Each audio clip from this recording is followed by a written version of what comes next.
Buenos días, mi nombre es Ángel José Vallecillo Bulnes, soy alumno de la clase de Biología Médica de la sección 1600. Mi número de cuenta es 2020-100-0911 y hoy les voy a hablar sobre la contaminación, específicamente en 5 temas. Vamos a comenzar con la contaminación en el agua, de ahí pasaremos a la contaminación en el suelo, en el aire, a los alimentos y finalmente sobre el área de la radiobiología. Los efectos de la contaminación del agua han sido en parte, totalmente, únicamente por los humanos.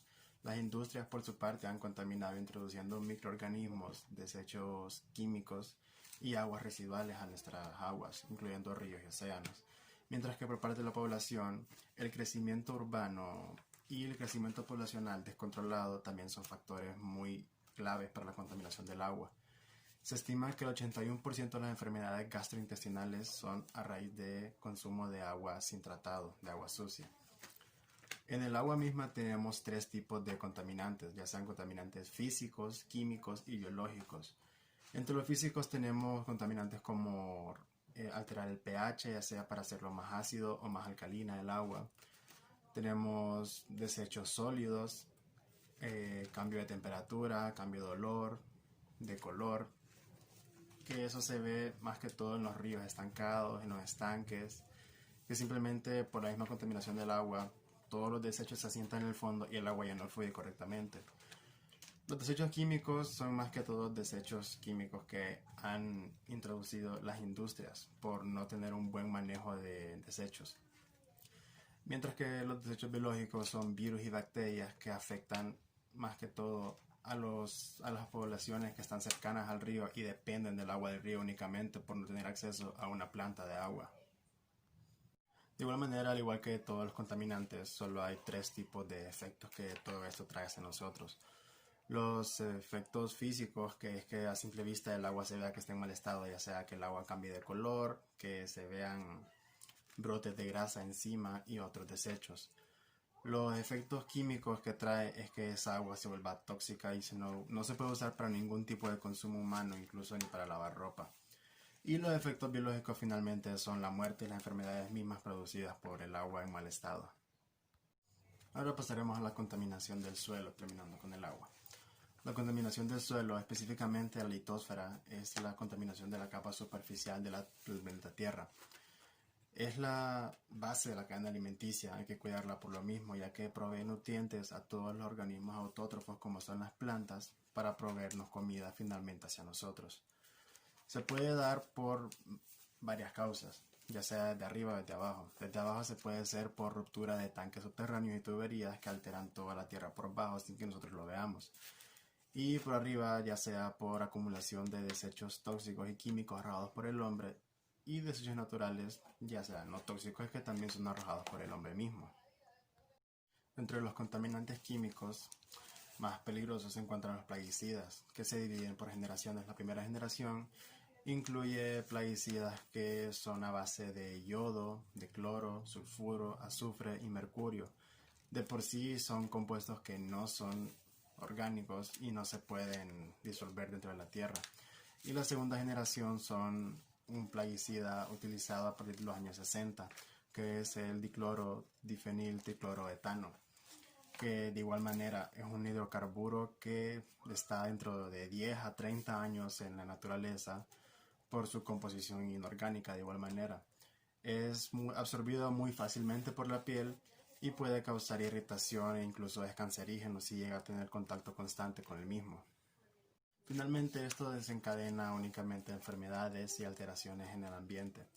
Enfermedades como el tétano, miasis y la brucelosis, y incluyendo también los geohelmintos, que son gusanos que se producen por la misma acumulación de basura y toxicidad que afectan a los intestinos.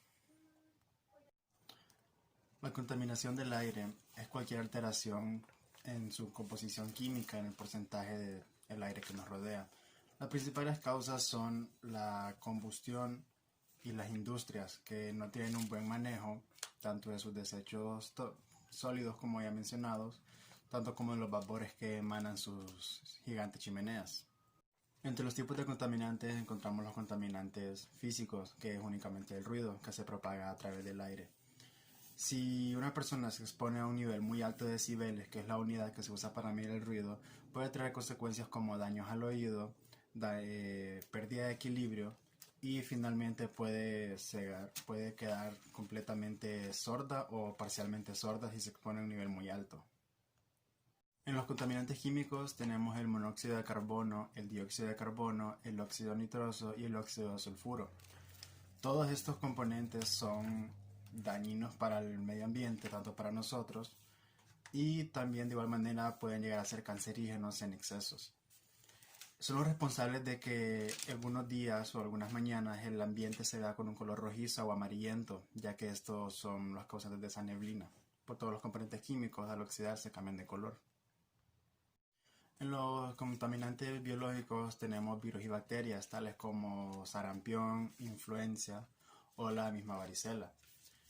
Y los responsables son únicamente todos los microorganismos que están en el aire.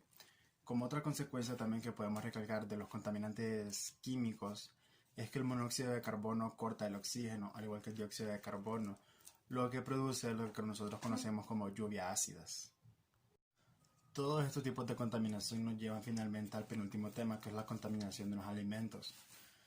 Se pueden contaminar los alimentos en todo el proceso desde ser cultivados hasta que nosotros los ingerimos. Se pueden infectar desde el momento de la producción, comenzando que le puedan caer lluvias ácidas, pueden estar en lugares que tengan vertederos cerca y se pueden contaminar con todos los gases de contaminación que emanan. En el proceso de cosecha se pueden adherir algunos microorganismos más que todos los vegetales. También en el apartado de carnes puede ser que un animal no se encuentre en el mejor estado o que ya tenga una infección previa. Con el tratamiento se pueden también alterar su composición y su valor nutricional, ya que se le pueden añadir químicos que puede ser que sean con el fin de prolongar su uso y que no se echen a perder tan rápido, pero al fin y al cabo también nos perjudica a nosotros. En el tema del almacenamiento, puede ser que las empresas no tengan el mejor cuidado para almacenar sus productos, ya que los pueden dejar en el sol, los pueden dejar en un lugar donde no tienen ventilación o almacenamiento excesivo, que lo único que hace es producir patógenos. Con el tema de las alteraciones en la contaminación de comida solo hay dos tipos: las alteraciones intrínsecas, que son alteraciones espontáneas que se dan sin ningún tipo de manipulación externa por parte del humano o del ambiente, y están las alteraciones extrínsecas, que ya son causadas por factores químicos, biológicos o físicos, ya sea que aparezca un hongo, que alguien manipule los alimentos o que simplemente el ambiente donde está no le entra demasiado oxígeno, está demasiado sellado y puede llegar a fermentarse hasta el punto de convertirse en alcohol. De los casos más comunes de las manipulaciones extrínsecas es que por factores químicos a la comida se le puede filtrar, por ejemplo, mercurio, que afecta principalmente el sistema nervioso, o se le puede añadir por accidente magnesio, que funciona como un laxante, que únicamente nos causaría una diarrea.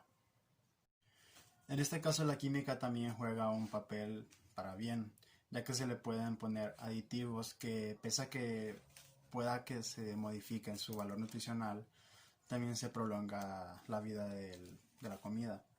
Y también sirve para personas con dietas muy específicas. Por ejemplo, alguien intolerante a la lactosa tiene una dieta específica en base a una comida con ciertos aditivos químicos. Mientras que por el lado malo, también hay aditivos que son malos. Por ejemplo, el fosfato de hueso es un lactante que se le da a las mujeres embarazadas para producir leche de manera más constante, que en cantidades exageradas o muy grandes es dañino. También está el acetato de bencilo, que es un aromatizante, que puede ser agradable o desagradable, pero en dosis muy altas es cancerígeno. Finalmente tenemos la radiobiología. Es la ciencia encargada de estudiar el efecto de la radiación sobre todos los organismos y seres vivos.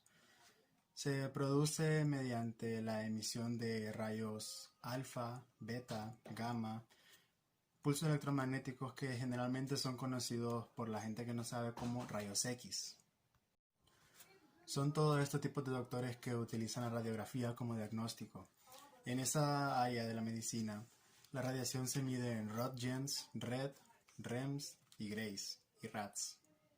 En los tipos de radiaciones tenemos en primer lugar las radiaciones electromagnéticas, que están compuestas por rayos gamma y rayos X.